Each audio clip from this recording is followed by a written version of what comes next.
नमस्कार दोस्तों, आज हम आपको लेकर चलेंगे राजस्थान के उदयपुर के उन सन्नाटे भरे जंगलों में जहां नवंबर 2022 में एक तांत्रिक ने वो किया जिसके बारे में सुनकर रूह कांप उठती है। नग्न अवस्था में एक विवाहित जोड़े की निर्मम हत्या, रक्त, तंत्र, वासना, अंधविश्वास और एक वहशी बाबा की खौफनाक साधना। क्या वजह थी जिसने एक शिक्षित दंपत्ति को उस भयानक रात में झोंक दिया?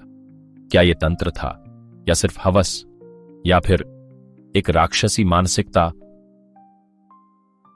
उदयपुर तांत्रिक हत्याकांड एक ऐसी कहानी जिसे सुनने के बाद आप शायद किसी बाबा पर भरोसा करने से पहले 10 बार सोचेंगे।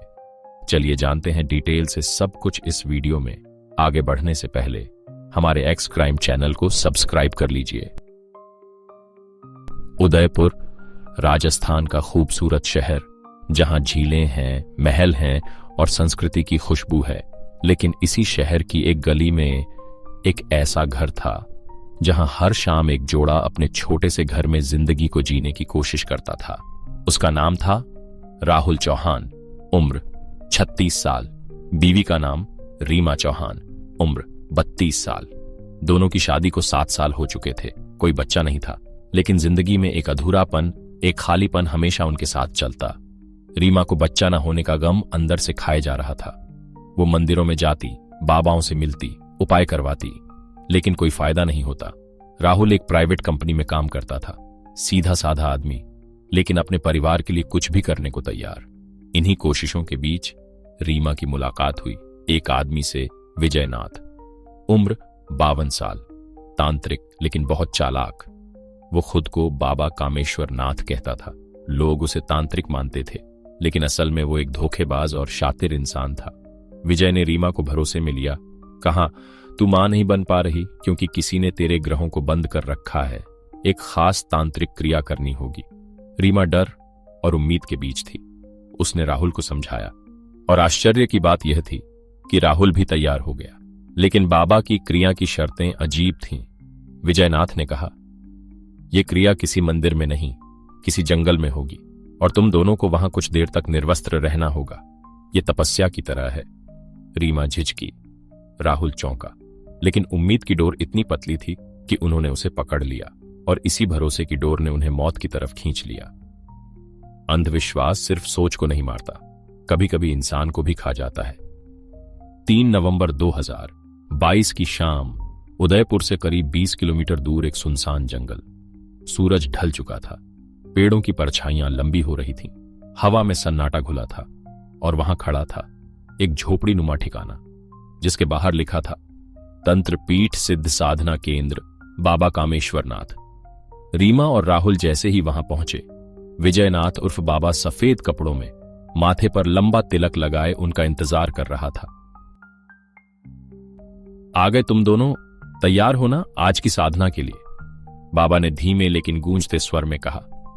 रीमा ने सिर हिलाया। राहुल थोड़ा झिझकते हुए बोला, बाबा, यह सच में जरूरी है। बाबा ने आंखें बंद की और फिर बोला, अगर संतान सुख चाहिए तो यह अंतिम उपाय है। अगर आज की रात यह क्रिया पूरी नहीं हुई तो फिर कभी नहीं होगी। रीमा ने राहुल का हाथ पकड़ा और धीरे से कहा, हमें यह करना ही होगा। बाबा ने दोनों को कहा कि वे अपने सारे कपड़े उतारें और जंगल के बीच एक घेरा बना है, उसमें जाकर बैठ जाएं। वहां दीपक जल रहे थे, अगरबत्तियां सुलग रही थीं और चारों तरफ राख बिखरी हुई थी। रीमा और राहुल ने झिझकते हुए वैसा ही किया। अब वे दोनों घुटनों के बल बैठे थे, नग्न अवस्था में। एक दूसरे की आंखों में शर्म, डर और उलझन साफ झलक रही थी। बाबा मंत्र पढ़ने लगा। धीरे धीरे उसका स्वर ऊंचा होने लगा। फिर उसने आंखें खोलीं और कहा, अब तुम दोनों एक दूसरे से संबंध बनाओ। यह तांत्रिक क्रिया का हिस्सा है। राहुल और रीमा सकते में आ गए। बाबा, ये तो बहुत। राहुल बोल ही रहा था कि बाबा चीखा, अगर क्रिया तोड़ दी तो भयंकर परिणाम होंगे, मृत्यु भी हो सकती है। रीमा कांप उठी। राहुल के माथे पर पसीना आ गया। डर, अंधविश्वास और संतान पाने की इच्छा, इन तीनों ने उनके सोचने की ताकत छीन ली थी। और फिर उन दोनों ने वैसा ही किया जैसा बाबा ने कहा। और जैसे ही संबंध खत्म हुए, बाबा ताली बजाते हुए उठा। साधना पूरी हो चुकी है, अब एक आखिरी हवन होगा। राहुल खड़ा हुआ ही था कि अचानक बाबा ने अपनी कमर से एक तेज धार वाली कुर्बानी की तलवार निकाली और राहुल का सिर गर्दन से आधा कट गया। उसने जोर से चीखना चाहा, लेकिन गला भर गया। रीमा चीख उठी, नहीं, ये क्या कर रहे हो? लेकिन तब तक बहुत देर हो चुकी थी। राहुल का शरीर जमीन पर गिर चुका था। खून की धार पेड़ों की जड़ों में समा रही थी। रीमा नग्न अवस्था में खड़ी, कांपती, सिसकती, बिना कपड़े, बिना हिम्मत के। बाबा अब उसके पास आया और बोला, तेरा दोष था, तू ही लाई थी इसे और तू ही इसका अंत भी देखेगी। रीमा चीखती रही, मुझे मत मारो, प्लीज मुझे जाने दो। लेकिन बाबा ने एक लंबा चाकू निकाला और उसकी छाती में पहला वार कर दिया। ये तेरी देह नहीं, तेरी भक्ति का प्रमाण है। दूसरा वार, तीसरा वार और चौथा, छाती पर, पेट पर, पीठ पर। रीमा की सांसें अब बुझ रही थीं। रीमा और राहुल दोनों की लाशें अब नग्न पड़ी थीं। बाबा ने उनके शरीर पर सुपर ग्लू उड़ेला।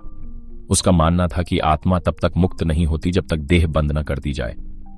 लाशें चिपक चुकी थीं, त्वचा फट रही थी, लेकिन दर्द महसूस करने वाला कोई नहीं बचा था।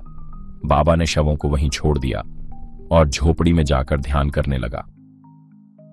4 नवंबर 2022 सुबह 6 बजे उदयपुर के बाहरी इलाके के झामरिया जंगल में एक लकड़हारा पेड़ों की टहनी काट रहा था। तभी उसकी नजर एक अजीब दृश्य पर पड़ी।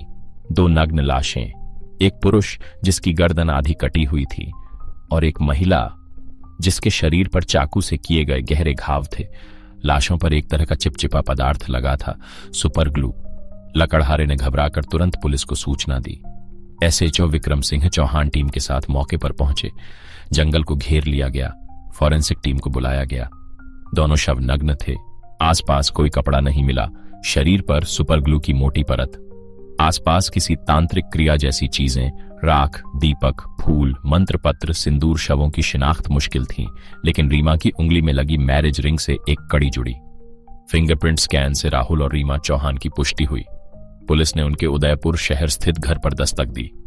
परिजनों ने बताया कि 3 दिन पहले दोनों किसी बाबा से मिलने गए थे। रीमा को बच्चा नहीं हो रहा था तो बाबा ने जंगल में कोई पूजा बताई थी। बस यहीं से पुलिस का फोकस गया बाबा कामेश्वर नाथ की ओर। पुलिस को जल्द ही पता चला कि बाबा का असली नाम था विजयनाथ, उम्र 52 वर्ष। पहले बिजली विभाग में लाइनमैन था, फिर नौकरी छोड़कर तांत्रिक बन गया। इतिहास भी संदिग्ध था। पहले 2 बार छेड़छाड़ के केस में गिरफ्तार हो चुका था, पर सबूतों के अभाव में छूट गया। 5 नवंबर की सुबह पुलिस ने जंगल के अंदर उसके झोपड़ीनुमा आश्रम पर छापा मारा। अंदर एक अजीब सी गंध, कालिख लगी दीवारें, मंत्रों की किताबें, मांस के टुकड़े, खून के दाग और एक डायरी जिसमें उसने अपनी साधनाएं और बलि तिथियां तक लिखी थीं। विजयनाथ भागने की कोशिश कर रहा था, लेकिन 1 किलोमीटर की दौड़ के बाद पुलिस ने उसे पकड़ लिया। पूछताछ करने पर विजयनाथ शुरू में चुप रहा, लेकिन जब पुलिस ने फॉरेंसिक सबूत, डायरी और शवों की हालत सामने रखी तो वो टूट गया। उसने बताया, रीमा कई बार मेरे पास आई थी, वो बच्चा चाहती थी। मैंने उसे तंत्र विद्या का लालच दिया, फिर उसे बहकाया कि जंगल में साधना करनी होगी। वहां मैंने उन्हें नग्न करवाया, संबंध बनवाए और फिर राहुल को मार दिया। रीमा को छोड़ सकता था, लेकिन वो चीख रही थी। मुझे लगा पकड़ा जाऊंगा, इसलिए उसे भी मार दिया और दोनों शवों पर सुपर ग्लू डाला ताकि आत्मा बंध जाए, कोई पहचान न हो पाए। 6 नवंबर को विजयनाथ को कोर्ट में पेश किया गया। धारा 302 हत्या, 201 सबूत मिटाना, 377 और आईपीसी की अन्य धाराओं में मामला दर्ज हुआ। जज ने तुरंत 14 दिन की पुलिस रिमांड दी। अखबारों की हेडलाइन बनी, तांत्रिक के नाम पर नग्न हत्या, उदयपुर दहला। टीवी चैनल्स पर डिबेट शुरू हुए। क्या देश में अंधविश्वास आज भी हत्या की वजह है? क्या पुलिस को ऐसे बाबाओं की निगरानी करनी चाहिए? रीमा और राहुल के घर में अब सन्नाटा है। परिजन अभी भी विश्वास नहीं कर पा रहे कि संतान की चाह में उनकी बेटी और दामाद ऐसी मौत मरेंगे। विजयनाथ जेल में है और अब उसका कहना है, तंत्र क्या होता है? अब समझ आ गया, ये सिर्फ बर्बादी है। जब तक लोग खुद सोचने की हिम्मत नहीं करेंगे, तब तक ऐसे बाबा अपने जाल बुनते रहेंगे और किसी न किसी रीमा राहुल को निगलते रहेंगे। तो दोस्तों, ये थी सच्ची कहानी एक अंधविश्वास की, जो रीमा और राहुल जैसे मासूमों की जिंदगी निगल गई। एक बार फिर साबित हुआ कि अगर सोच पर पर्दा डाल दिया जाए तो तंत्र भी हथियार बन सकता है और बाबा भी हत्यारा। क्या आपने कभी किसी अंधविश्वास के चक्कर में कुछ किया है? क्या आप मानते हैं कि ऐसे बाबाओं पर कानून की और सख्त नजर होनी चाहिए? अपने विचार हमें कमेंट में जरूर बताइए और आपने आप सवाल कीजिए और सोचिए, कहीं आप भी तो किसी झूठे बाबा के जाल में नहीं हैं। धन्यवाद। अगर आपको हमारी वीडियो पसंद आई हो तो वीडियो को लाइक और शेयर जरूर करें। साथ ही अगर आपने अब तक हमारे एक्स क्राइम चैनल को सब्सक्राइब नहीं किया है तो जल्दी से चैनल को सब्सक्राइब कर बेल आइकॉन भी दबा लें। मिलते हैं एक और रियल स्टोरी के साथ। तब तक के लिए सुरक्षित रहिए, सतर्क रहिए। जय हिंद।